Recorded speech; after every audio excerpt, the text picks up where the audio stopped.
50,000 करोड़ का बजट रख दे एजुकेशन को लेकर। ओल्ड सिटी पुराने शहर के जो गवर्नमेंट स्कूल्स है उसमें वो बजट क्यों नहीं लग पा रहा? किसकी नुमाइंदगी की कुछ कमी है क्या? कोई रिप्रेजेंटेशन की कमी है? क्योंकि गवर्नमेंट स्कूल्स तो यहाँ पर भी है। गवर्नमेंट स्कूल्स के सामने आपको जो है कचरा कुंडी दिखेगी, नाला मोरी बहती है। संविधान तो बोल रहा है तालीम देने के लिए, संविधान तो बात कर रहा है कि हर किसी को फ्री में मैंडेटरी एजुकेशन मिलनी चाहिए, और आर्टिकल 21 है और जो है राइट टू एजुकेशन एक्ट है 2009 का। इतने सब होने के बावजूद भी वो गवर्नमेंट स्कूल्स ही अगर अच्छी कंडीशन में नहीं है, वहाँ पे टीचर्स अवेलेबल नहीं है, वहाँ पे क्वालिटी एजुकेशन नहीं मिल रही है, गवर्नमेंट स्कूल का इंफ्रास्ट्रक्चर बेकार है, तो कहाँ से बच्चे अच्छी तालीम हासिल करेंगे? तो मेरा सवाल यह था कि गवर्नमेंट स्कूल्स को लेकर एमएलए और एमपी की क्या जिम्मेदारी है? लेकिन यहाँ ओल्ड सिटी पुराने शहर में तो उल्टा ही निज़ाम चल रहा। कलेक्टर साहब से भी हम गुजारिश करेंगे कि you are a collector of Hyderabad district. ये हुकूमत की तरफ से हजारों करोड़ रुपए के बजट के बावजूद सियासतदानों के बच्चों की तालीम अलग, वोटर्स के बच्चों की तालीम अलग, अमीर के बच्चों की तालीम अलग और गरीब के बच्चों की तालीम अलग। आपके मसाइल मीम टीवी पर मैं हबीब उमर सफदर अली मौसवी के साथ। सफदर, आपके मसाइल में आज हम एक बड़े मसले पर बात करने जा रहे हैं कि मसला ये है कि लोग अपने बच्चों को गवर्नमेंट स्कूल्स को क्यों नहीं भेजते। इस बारे में आपका क्या कहना है? देखिए, इसके तो मल्टीपल रीजंस है। सबसे पहले गवर्नमेंट स्कूल्स का जो इंफ्रास्ट्रक्चर है कि वो हालत में कैसी हो, कैसी कंडीशन में है, जी। वो हर किसी को पता है कि गवर्नमेंट स्कूल्स की जो इंफ्रास्ट्रक्चर है उतनी अच्छी नहीं होती। वहाँ पे जो टॉयलेट्स होते हैं वो उतनी हाइजीन नहीं रहता, उसमें टॉयलेट्स काफ़ी ख़राब कंडीशन में होते हैं। पीने का पानी का जो एरिया रहता है वो भी अच्छा नहीं होता। प्लेग्राउंड्स नहीं होते गवर्नमेंट स्कूल्स में। क्लासरूम में ऐसे भी गवर्नमेंट स्कूल्स है काफ़ी जो बेंचेस की अवेलेबिलिटी नहीं है, चॉक बोर्ड्स जो रहते हैं वो बराबर नहीं है जी। और इंफ्रास्ट्रक्चर के अलावा अगर हम दूसरा देखें तो उसमें देखिए जो टीचर्स होते हैं वो भी काफ़ी एब्सेंट जो है टीचर्स रहते हैं वहाँ पर। और ऐसी भी गवर्नमेंट स्कूल्स है जहाँ पे हेडमास्टर और प्रिंसिपल जो है परमानेंट नहीं है। तो ये जो है अलग अलग रीज़न है। और साथ ही साथ जो है क्वालिटी एजुकेशन एक बहुत ही बड़ा सवाल रहा है कि लोगों का ये मानना है कि सरकारी स्कूल्स जो होते हैं गवर्नमेंट स्कूल्स, वहाँ पर बच्चों को क्वालिटी एजुकेशन नहीं मिलती, एक अच्छी तालीम नहीं मिलती। जी। तो ये रीज़न है। देखिए, आपने इतने सारे मसाइल बताए जबकि हजारों करोड़ रुपए के बजट होते हैं गवर्नमेंट। जैसे बीआरएस हुकूमत जी में 19,000 करोड़ का बजट था जी और फिर अभी ये जो कांग्रेस की जो हुकूमत है उसमें 21,000 करोड़ का बजट है। तो जी जी जी क्या आपके ये मसाइल आप बता रहे हैं, फिर ये हजारों करोड़ का बजट आखिर जा कहाँ है? जी।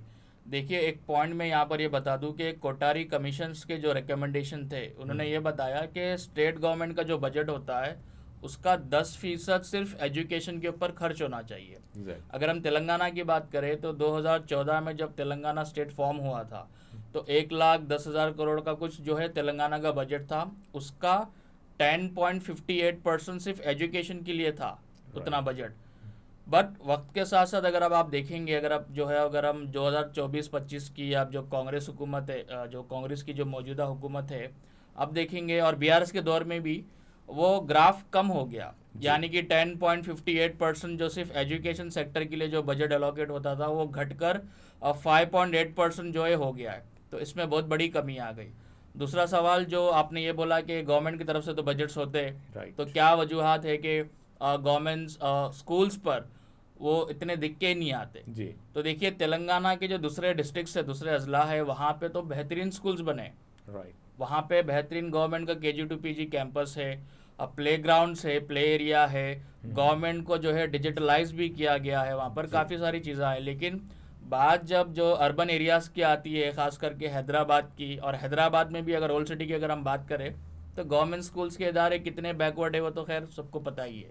एक मना उरु मना बड़ी एक फ्लैगशिप प्रोग्राम आया था, जी, जी, याद जी। होगा, और उसमें जो है ना गवर्नमेंट स्कूल्स को डेवलप करने के लिए जो है 7,000 करोड़ का बजट रखा गया था। जी जी जी तो ये भी एक सवालिया निशान है। जी। देखिए, मना उरु मना बड्डी जो था यकीनन फ्लैगशिप प्रोग्राम था बीआरएस गवर्नमेंट के टाइम पर इसको इंट्रोड्यूस किया गया था। मकसद ये था कि जितने भी जी। गवर्नमेंट स्कूल्स है तेलंगाना में उनका इंफ्रास्ट्रक्चर जो है वो डेवलप किया जाए। गवर्नमेंट स्कूल्स में डिजिटल क्लासरूम्स वगैरह लगाया जाए, Right. Green chalk boards, benches अच्छा हो, गवर्नमेंट स्कूल्स में जो टॉयलेट्स वगैरह है वो अच्छी कंडीशन में हो, प्लेग्राउंड्स अच्छे हो। तो ये सब चीज़ों के सुधार के लिए जो है इंटरनेट वगैरह, कंप्यूटर क्लासेस, तो इसके लिए 7,000 करोड़ का बजट एक सैंक्शन हुआ था और काफ़ी स्कूल्स में ये चीज़ लगी। राइट। तेलंगाना के दूसरे डिस्ट्रिक्ट्स में जो आप देखेंगे गवर्नमेंट स्कूल्स में ये चीज़ें यूटिलाइज हुई मनावरो मनाबड्डी का। जी। अब सवाल हमारा ये है कि हैदराबाद डिस्ट्रिक्ट की अगर हम बात करें और ओल्ड सिटी पुराने शहर की बात करें तो यहाँ पे भी जो स्कूल गवर्नमेंट स्कूल्स है वहाँ यहाँ पे तो हमें कुछ दिखा नहीं इन 10 सालों आप में। एक्सेप्शन की बात कर रहे हैं। जी हाँ, तो ये देखिए यही है ना सवाल कि गवर्नमेंट 50,000 करोड़ का बजट रख दे एजुकेशन को लेकर, लेकिन उसमें से सवाल ये है कि हैदराबाद के जो गवर्नमेंट स्कूल्स है, जी। ओल्ड सिटी पुराने शहर के जो गवर्नमेंट स्कूल्स है उसमें वो बजट क्यों नहीं लग पा रहा? Right, exactly. किसकी नुमाइंदगी की कुछ कमी है, क्या कोई रिप्रेजेंटेशन की कमी है? क्योंकि गवर्नमेंट स्कूल्स तो यहाँ पर भी है। राइट। हर गवर्नमेंट स्कूल के सामने आप देखेंगे आप या तो उनकी डायलिपिडेटेड कंडीशन में है, it is about to get collapse, और काफी दीवारें जो है बोसीदा है। गवर्नमेंट स्कूल्स के सामने आपको जो है कचरा कुंडी दिखेगी, नाला मोरी बहती है। तो ऐसा तो एनवायरनमेंट है गवर्नमेंट स्कूल्स का ओल्ड सिटी के। तो खैर ये तो आप हैदराबाद की बात कर रहे हैं, आप तेलंगाना में ऐसे दूसरे स्कूल्स की कुछ मिसाल है अपने पास, या यही हालत में ये इसी तरीके के हालात है वहाँ पर भी? देखिए तेलंगाना में जो दूसरे डिस्ट्रिक्ट्स है, चाहे अगर हम राजन्ना सिलसिला की बात करें, सिद्दीपेट की बात करें, जितने भी जो है दीगर डिस्ट्रिक्ट्स है जी, वहाँ के गवर्नमेंट स्कूल्स जो है हम विजुअल्स चलाएंगे ताकि नाजरीन भी देखें कि कितने बेहतरीन तौर पे उसको डेवलप किया गया। राइट। आप बोलेंगे कि यह गवर्नमेंट स्कूल है, मतलब इंफ्रास्ट्रक्चर ही देख के आपको यकीन ही नहीं होगा कि गवर्नमेंट स्कूल्स है। वहाँ पे प्लेग्राउंड्स है, डिजिटल क्लासरूम का जो है इंट्रोड्यूस किया गया है, टॉयलेट्स वहाँ पे साफ़ सुथरे है, पीने के साफ पानी का जो है एक अच्छा इंतज़ाम किया है गवर्नमेंट स्कूल्स में जी। और हर एक लेवल पे, और साथ ही साथ क्वालिटी एजुकेशन पे भी वहाँ पे जो है फोकस किया गया है। तो तेलंगाना के हर अजला में बीआरएस दौरान है, जो बीआरएस की जो हुकूमत थी वहाँ पे डेवलप्ड हुए। जी जी। यहाँ पर वो पैसे, यहाँ पर जो है वो स्कूल्स डेवलप नहीं हुए, यहाँ के गवर्नमेंट स्कूल जो है हैदराबाद में डेवलप नहीं हुई। वो चीज़ें सामने हैं। अब वो क्यों नहीं हुई वो चीज़ का उसका जवाब तो जो है यहाँ की लोकल सियासी क़यादत दे सकती है। बात यह है कि कई मामलों में संविधान का भी हवाला दिया जाता है। जी। तो गवर्नमेंट स्कूल्स को लेकर संविधान का क्या कहना है? देखिए कॉन्स्टिट्यूशन ऑफ इंडिया का आर्टिकल 21A की अगर हम बात करें, जो ये बोलता है कि राइट टू एजुकेशन के बारे में बात करता है, वो राइट टू एजुकेशन एक्ट देखिए 2009 का है। और कॉन्स्टिट्यूशन का आर्टिकल 21A ये बोलता है कि जो भी बच्चा 6 साल से 14 साल की उम्र के जो बच्चे होते हैं, यानी कि प्राइमरी स्कूलिंग, स्टेट गवर्नमेंट की जिम्मेदारी है, हुकूमत की जिम्मेदारी है कि वो उन बच्चों को जो है मुफ्त में अच्छी तालीम मिले। मैंडेटरी एजुकेशन की बात कर रहा है संविधान जी। तो संविधान तो बोल रहा है तालीम देने के लिए, संविधान तो बात कर रहा है कि हर किसी को फ्री में मैंडेटरी एजुकेशन मिलनी चाहिए जी। और आर्टिकल 21 है, और जो है मैंने जो आपको बताया राइट टू एजुकेशन एक्ट है 2009 का। इतने सब होने के बावजूद भी वो गवर्नमेंट स्कूल्स ही अगर अच्छी कंडीशन में नहीं है, वहाँ पे टीचर्स अवेलेबल नहीं है, वहाँ पे क्वालिटी एजुकेशन नहीं मिल रही है, गवर्नमेंट स्कूल का इंफ्रास्ट्रक्चर बेकार है, तो कहाँ से बच्चे अच्छी तालीम हासिल करेंगे? सफदर संविधान के साथ एमपी साहब याद आ जाते हैं। तो मेरा सवाल ये था कि गवर्नमेंट स्कूल्स को लेकर एमएलए और एमपी की क्या जिम्मेदारी होती है? देखिए गवर्नमेंट स्कूल्स को लेकर सबसे ज़्यादा जिम्मेदारी मेंबर ऑफ पार्लियामेंट की भी है कि उनके लोकसभा कॉन्स्टिट्यूंसी में जितने भी गवर्नमेंट स्कूल्स है उसको वो पहले प्रायोरिटी पे डेवलप करे, उस गवर्नमेंट स्कूल्स में रिफॉर्म्स लाए। Same goes with the member of legislative assembly. कोई एमएलए है तो उस पर्टिकुलर एमएलए के कॉन्स्टिट्यूंसी में जितने भी गवर्नमेंट स्कूल्स है उसको वो डेवलप करिए, वो उनकी पहली प्रायोरिटी होनी चाहिए। लेकिन यहाँ ओल्ड सिटी पुराने शहर में तो उल्टा ही निज़ाम चल रहा।